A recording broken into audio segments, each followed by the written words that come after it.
This winter was awfully cold and long. All doors and shutters are firmly closed, a warming fire burning in the fireplace of the little houses. Nobody even thinks about getting out in the cold and dark night starting to fall. And as the lights go out and the people of Everfalls slowly fall asleep, the snowflake silently makes its way onto the ground of frozen earth, followed by a second and another, and soon it's a joyful ballet of snow dancing outside the giant windows in a night then more white than dark.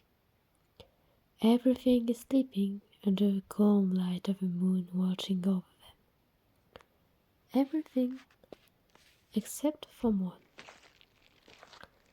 A huge red and black snake is still crawling on the dead leaves, desperate to keep on going. The night might be deadly to him, and the little sun he got during the day wasn't enough to keep him warm. He knew that if he stopped, he would probably die. But the snow wouldn't stop falling. And soon, the great cold-blooded animal was unable to move, the frost having got to the bone. This winter was awfully cold and long. The man was certainly not expecting to find, just in front of his door, a big frozen snake covered in snow and shaking like anything. He took it in and put it next to the fireplace. The man knew some of the other villagers had complained about a beast that fitted his description. However, he was not afraid. He knew, or felt, that the black animal warming up gratefully on the floor wouldn't hurt him. He had rescued several animals since he had moved in near the forest, and none of them had tried to attack him. Even the dangerous ones. He had once tried to help an injured wolf and found himself getting hugged in the end. Maybe animals did have a sense of gratitude. The serpent that was regaining consciousness did, at least. Moreover, he had a whole lot of working emotions like the human ones. Maybe that was because he was a human. A shapeshifter, to be precise, and his favorite form was the snake. He couldn't remember if he was born a human or a snake. Shapeshifters can be both, as it's a family thing. His family. He didn't know his family. He was probably the one of the species. He was living in the woods since he was born, as far as he could say. On his own, he had to find what he needed to survive, and most of the time it was just enough to survive. He lived on almost nothing, and was alone when he found out his shapeshift capacity. Time went by, and he grew up. He didn't have a name, or maybe he did, but it was a long time ago. If summers were hard, winters were harder, and this one would have been fatal without the help of his human. The man approached him carefully. Careful, but not fearful. That was surprisingly new. He reached out to touch the snake's scales, which was slightly less cold. The animal opened his eyes and turned his head to him with a hiss. "Hello," said the man, who stopped physical contact immediately. "I'm a Aziraphale." Most people would have felt stupid talking to animals, but he didn't. He felt at ease with them and knew they could understand. He didn't fear them, nor did he think they were unintelligent creatures. He respected them all, maybe even more than his neighbors. "I just want to help you," he said in a soft voice. "It's freezing out there. Why were you out in such weather?" He pushed a plate of food in his direction and told him to eat. The snake hesitantly took a small bite of it. it wasn't so good, but he was so hungry. He ate the rest of the food in a large bite. Pleased to see you like it, Aziraphale smiled. It's not much, but it's better than nothing. I'm sorry, you mostly eat meat, don't you? I don't have much of that. The snake rubbed his head against the man's arm. He was trying to comfort him. He could actually live from vegetables, as he did for the past year. He was happy to have someone who took care of him, and he would do all he could to help Aziraphale, just like he helped him. Aziraphale kept the red and black snake in for the rest of winter. It was always snowing outside, or at least the snow didn't seem to be keen on melting. For the Serpent, it was the best winter of his life. The best winter ever, actually. He didn't think there would be something as good as this in the whole world. He was fed, warm, and he felt appreciated. He had never felt this way, and though he knew it would stop as soon as the weather got better, a part of him hoped this winter would last forever. It was just him and Aziraphale. He's human. He ran a shop apparently, but nobody came when it was snowing.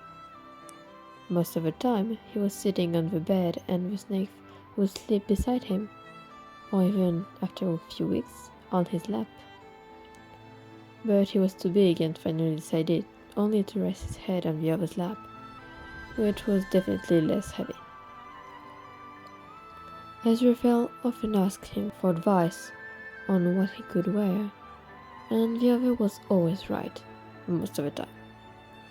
He would shake his head and hiss energetically when he thought it was bad, and nod when the clothes suited Aziraphale, which made him smile every time. Yes, it was a great winter. Spring came, a warm, flowery spring, and Aziraphale started to get his first customers. They looked at the snake with fear or disgust in their eyes, sometimes both. Sometimes they even went away without a word. The Serpent decided it was time for him to leave. One night, when Aziraphale was asleep, he slipped through the open window and went away. It hurt him, because he liked this human very much. But it would only bring him trouble, and some villagers might recognize him as the beast that killed the children the previous year. But the animal didn't kill anyone. He was just in the wrong place at the wrong time. He didn't see what killed the two 5-year-old girls, but they were still warm when he found them. He had just wanted to check if they were alive when someone came and started throwing rocks at him. That's how the story of a killer serpent began. Yet he was innocent, but nobody believed it. Who would? So, for the sake of Aziraphale, he had to leave him. Weeks passed by, and the shapeshifter spent more and more time in a human appearance. He had never done this much before, but it seems that a winter in Aziraphale's company changed his mind. Spring left as it came, and soon it was replaced by hot summer. Even for a snake it was too hot, and for a human it was way worse. The shapeshifter, who, somehow, had managed to find some old clothes, decided to bathe in the river, which he had found oddly refreshing in such weather. He appreciated the cool water on his keen delight. When he arrived in the glade, Aziraphale didn't expect to find a man who seemed about his age, bathing in the river. He had long, beautiful, bright red hair, and some would say he had a body to die for. After seconds of thinking, he figured that it wasn't a bad idea, seeing the temperature, He stepped forward and a twig cracked under his foot. The redhead turned around quickly, sensing the other's presence, and jumped out of the water on the opposite shore, then simply ran out of sight.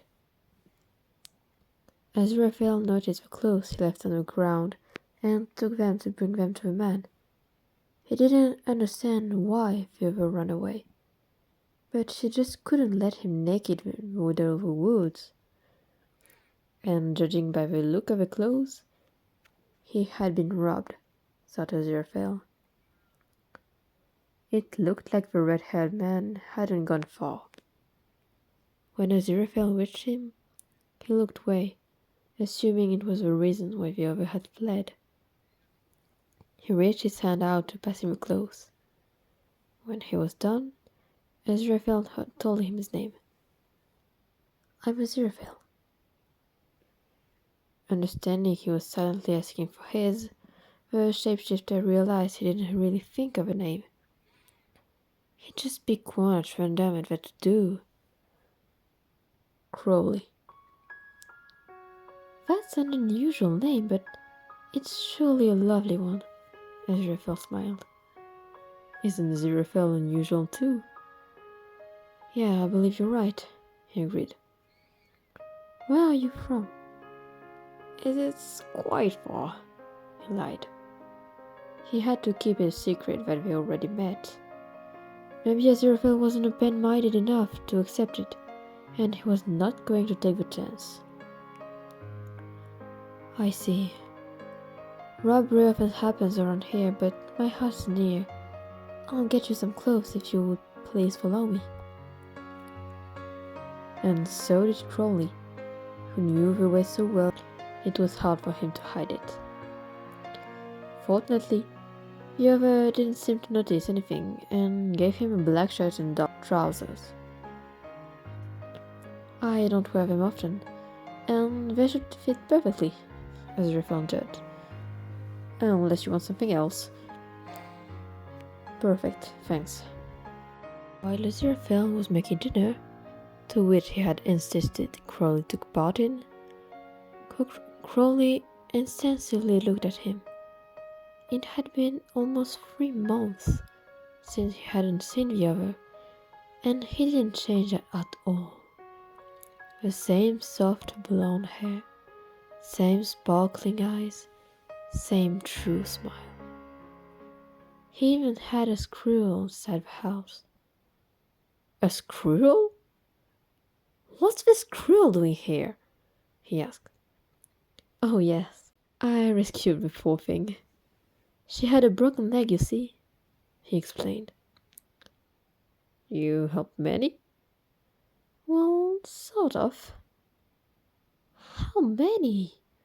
Asked the shifter, out of pure curiosity. A cat, 2 dogs, several squirrels, and even a wolf once. A wolf? They can be very friendly, confirmed the other. And last winter, it was Snake. Oh, don't look at me like that. He was big, but he wasn't bad. He was incredibly smart, too. I wonder where he went. He seemed to zone out. How would he react if he knew the snake he helped was currently with him, in this very house? He would probably not believe it. Crowley knew he still thought about him, but it wasn't him that he remembered, but a snake, not this man with stupid red hair. Days passed by, weeks followed, and Crowley stayed at Aziraphale's. In the end, as he kept helping anything alive, Crowley decided he was an angel, which embarrassed the other blonde one and deeply amused the other. They grew close as they got to know each other better. For Crowley, after the best winter, it certainly had been the best summer of all time. But something was starting to change. He couldn't really put a word on it, but he was sure he had never felt it before. A little pain in his chest every time he caught a sight of Aziraphale, but it didn't really hurt. He appreciated the sensation. He began to put his fingers through Aziraphale's perfect hair, which he knew would be soft and fluffy. The temptation to slip his fingers between the others, to press his lips against his delicious angel's mouth. But a part of him told him it was inappropriate. And Aziraphale, of course, knew nothing about that. The same little voice that told him not to give in to his portions was begging Crowley not to say anything. On the other hand, his desire for physical contact between them became stronger and became almost impossible to control. He couldn't help but take the other's hand when they were both alone, and Aziraphale only smiled, not knowing what was going on in Crowley's head. There were other issues to deal with. Most of Aziraphale's shop, a bookshop, customers were the village inhabitants, and most of them were also a lot into religion. A man with red hair didn't really match the standards, and some even noticed his eyes were golden. Rumors started to spread through families that the bookseller had pacted with the devil, and that he was keeping a demon inside his own house. When he went to the village, people avoided him. Mothers hid their children in their houses.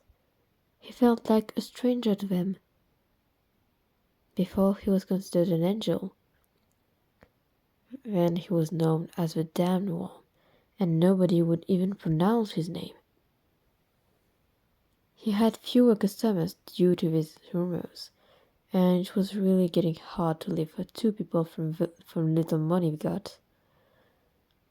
Crowley wanted to help, but as he thought it was a demon, no one accepted to hire him for any task. Aziraphale didn't hold it against him. He knew he was doing his best, and it wasn't his fault. Plus, that left them more time to spend together. Once there was a client in the bookshop and Aziraphale was taking care of him, Crowley staying in the back room in order to not disturb him.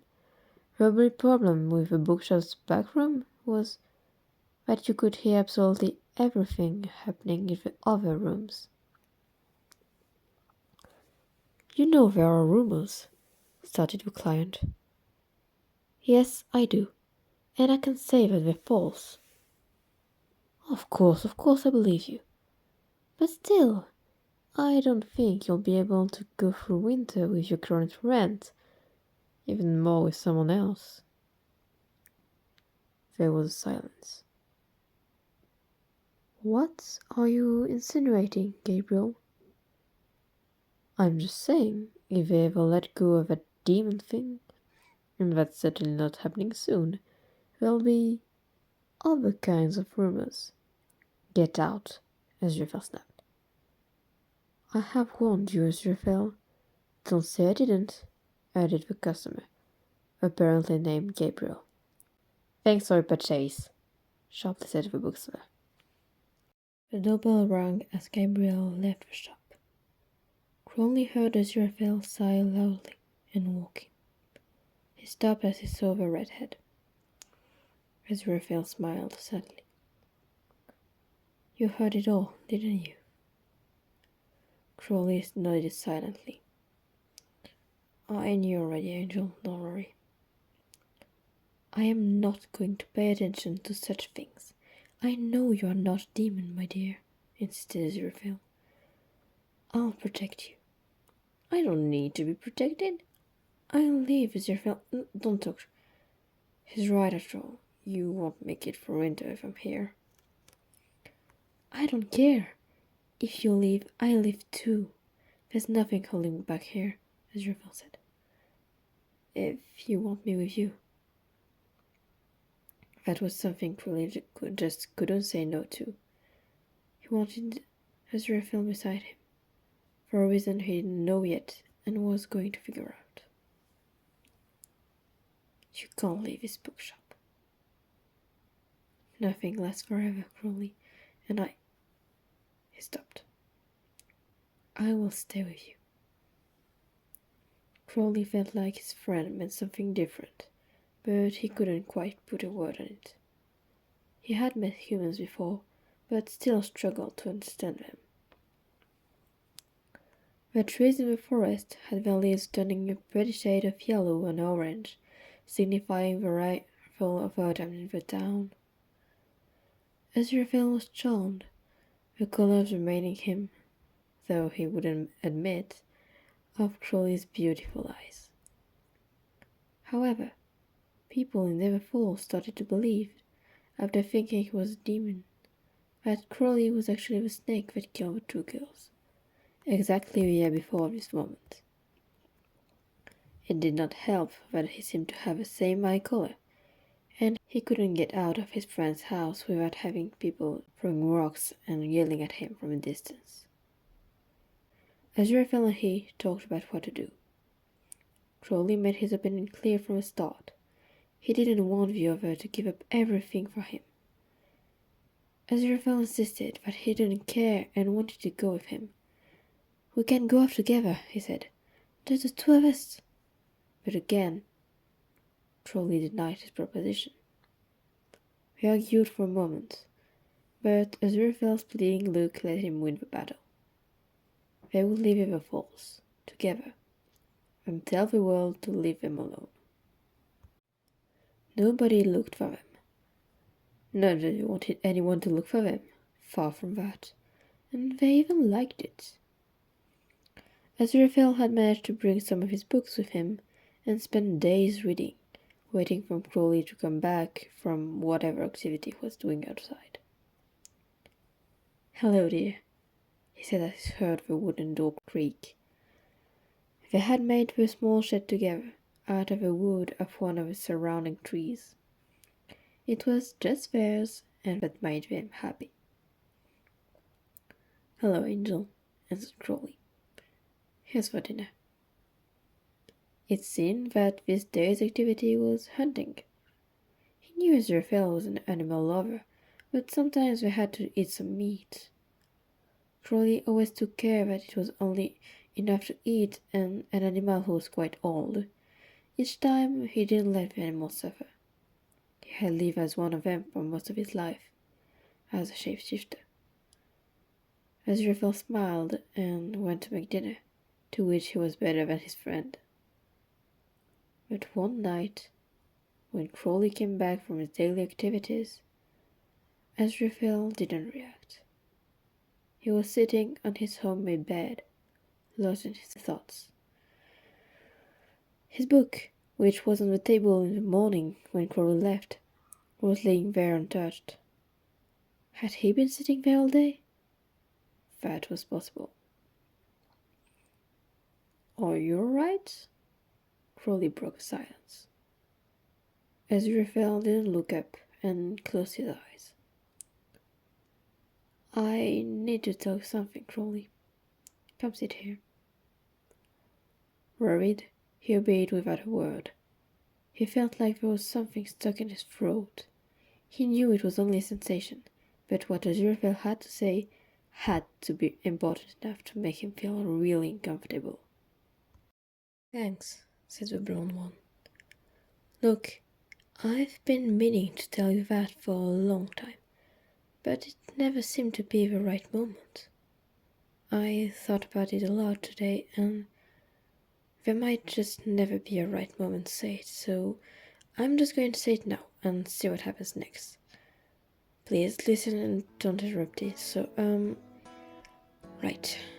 I know we've only met less than 5 months ago. Still, I feel like it's been years. I've never been happier or felt more alive than this past few months with you. You're clever, kind. Crowley winced at this word but didn't comment. Generous, caring, and also incredibly handsome. I've never met anyone quite like you. What I'm trying to say is, he took a deep breath. I love you, Crowley. I love you like plants love a sun, like a sailman loves a sea, like a girl loves a man.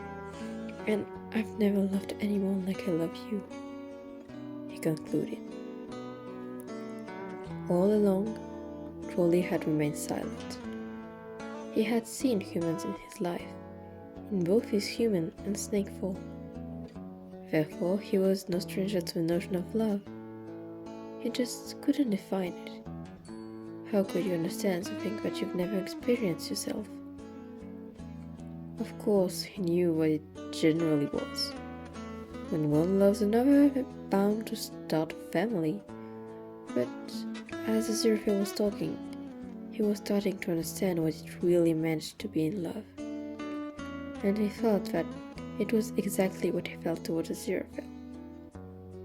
But why exactly would he be afraid to say it? Oh, of course. They were both men, and to society, it was wrong. He never understood that, but it was not the time to think about it. He had to answer. He took Aziraphale's hand into his, gently pressing them. Me too. Those two words truly seemed ridiculous after Verova's declaration, but it was enough, and there were just no words to describe what Crowley felt. Aziraphale looked at him, torn between hope and confusion. Really? I mean, if you didn't like, well, man, that would be understandable. Aziraphale. Angel, there are many people who actually love the same kind. They just don't say it, Crowley explained. Then he understood. Wait, was that the kind of rumor that Gabriel was talking about? Aziraphale nodded. Stupid, you know what? If that's what you're afraid of, let's go back there. We won't say anything, but if we start talking, we're right, aren't we? We don't have to pay attention. The redhead hesitated. Only if you accept me as your partner, of course. Aziraphale's smile shined brightly. He leaned down and softly kissed Crowley. Yes, of course, my dearest. Yet, they stayed in their own house for the rest of the year, having planned to go back in spring. As the winter was way too cold to spend the day out, Crowley and Aziraphale were spending time together, and Aziraphale often read his book aloud to an almost asleep Crowley on his lap. They had been happy before, but it had never been so perfect. From time to time, Crowley liked to go out, and he never told the other where he was going. He just kissed him goodbye and was often gone for hours. Then back in the afternoon like he never left. After some time, it started to intrigue Aziraphale. He trusted Crowley, but he wanted to know where he was gone when he disappeared like that. So one day, he followed him into the woods. They went quite far, and Aziraphale recognized the river where they met. That was sweet, he thought, until he saw Crowley change. He became a great snake, a black and red snake, just like the one he had rescued. In fact, he was exactly this one. Aziraphale didn't know Crowley was a shapeshifter. He certainly had suspicions, but couldn't be sure. Crowley didn't want him to know. He was afraid he could reject him. He didn't need to perform the shapeshift activity very often, and it was the first time since they moved in the shed that he did shapeshift. And Aziraphale had chosen precisely this one time to follow him. Aziraphale stepped back in surprise, and the dead leaves cracked under his feet. Crowley instantly turned back into his human appearance and saw Aziraphale looking at him, his pale blue eyes wide open in shock. Crowley felt something break inside of him. Aziraphale. His voice was full of regrets. He didn't want Aziraphale to see him like this. He didn't want him to know he lied. Crowley was ready to start a whole new life just to be with him, to stop existing as a shapeshifter just to see Aziraphale smile. But the look in his beloved eyes told him all he needed to know. Aziraphale felt betrayed. He hadn't told him what he was, and this one secret was too big to be forgiven. Why? He heard Aziraphale murmur.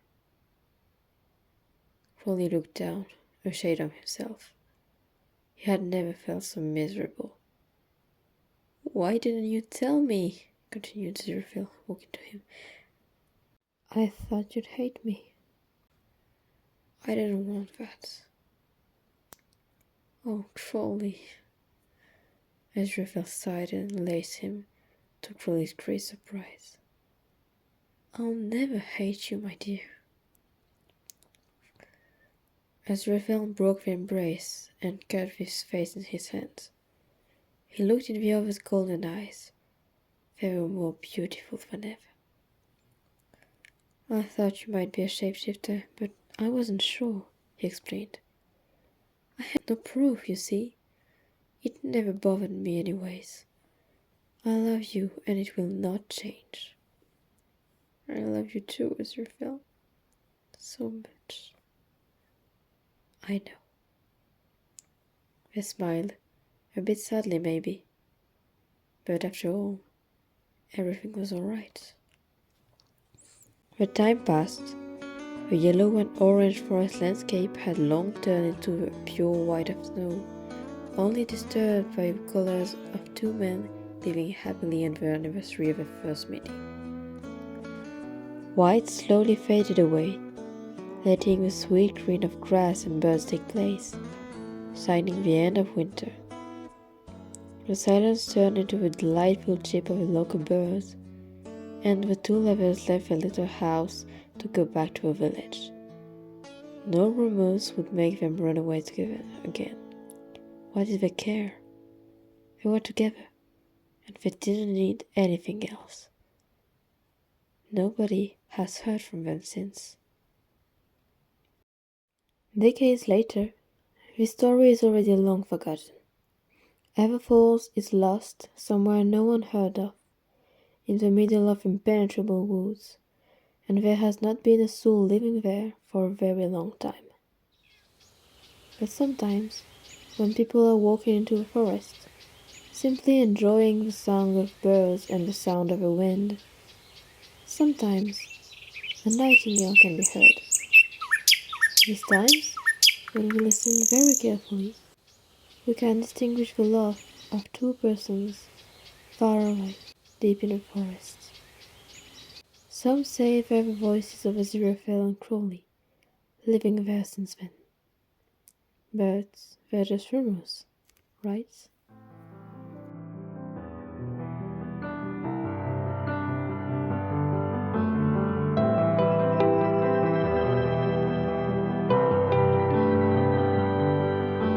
I remember tears streaming down your face when I said I'd never let you go.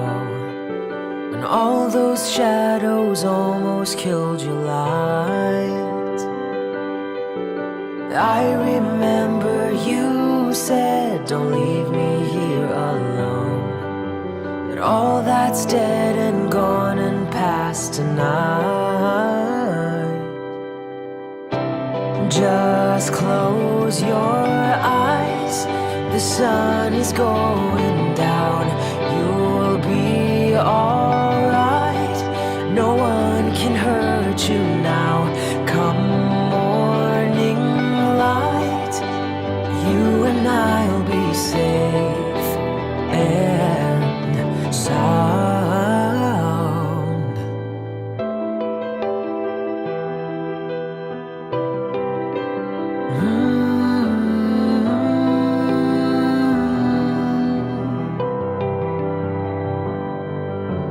Don't you dare look out your window, darling, everything's on fire. The war outside our door keeps raging on. Hold on to this lullaby, even when the music's gone, gone. Just close your eyes, the sun is going down. You'll be alright, no one can hurt you now. Come morning light, you and I'll be safe and sound. Ooh, ooh,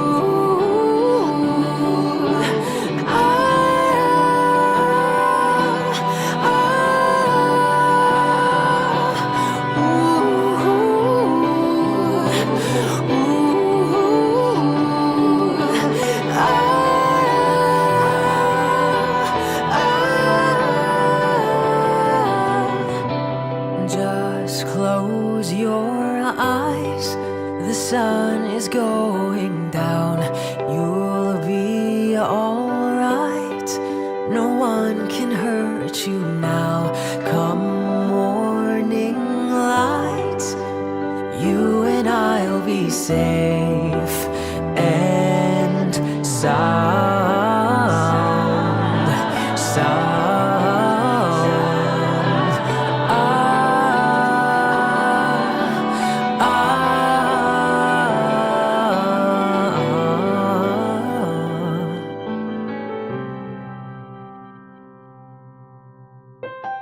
Mm-hmm. Mm-hmm.